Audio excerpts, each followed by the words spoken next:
বিশ্ব উষ্ণায়নে প্লাস্টিক হচ্ছে অভিশাপ। উত্তরপাড়া পৌরসভা প্রতিদিন বাড়ি বাড়ি ঘুরে যে বজ্র সংগ্রহ করেন, সেই বজ্র থেকেই নতুন করে রিসাইকেল করে তারা চেয়ার, টেবিল, আসবাবপত্র বানাচ্ছেন। সর্বদা খুশির হাওয়া উত্তরপাড়া শহর জুড়ে।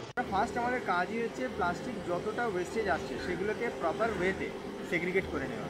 সেগ্রিগেট করার পরে তার এক একটা ক্যাটাগরি আছে, সেটা পিপি হতে পারে, এইচডি হতে পারে, এলডি হতে পারে, দুধের প্লাস্টিক আলাদা।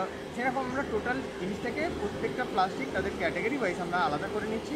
করার পর যেহেতু মিউনিসিপ্যালিটি ওয়েস্ট, অতএব ওর মধ্যে নোংরা থাকতেই পারে, তার জন্য আমরা একটা প্লান্ট রেখেছি যেটার মধ্যে ওয়াশিং করে সেটিং করে আমরা আলাদা করে নিচ্ছি।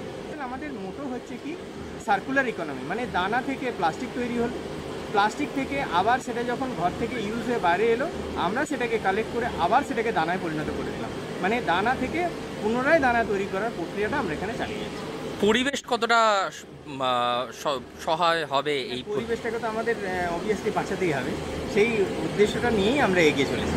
যা যা সলিড ওয়েস্ট ম্যানেজমেন্ট রুলের যা নিয়ম, পলিউশন কন্ট্রোল বোর্ডের নিয়ম, ইউডিএমএ যা ইনস্ট্রাকশন, কেএমডিএ যা ইনস্ট্রাকশন, সুরার যা ইনস্ট্রাকশন, সবটা ফলো আপ করে আমাদের public health and convenience department entire team এই ভালো কাজটা সম্পন্ন করেছে।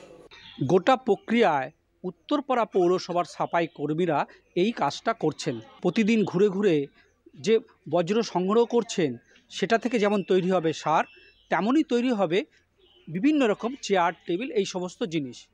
আগামী দিনে এই উত্তরপাড়া পৌরসভায় অন্যান্য পৌরসভাকে পথ দেখাবে, এটাই দাবি এখানকার পৌরপ্রধানের। আমার শহর উত্তরপাড়া থেকে রাজেশের সাথে পলাশ, কলকাতা টিভি।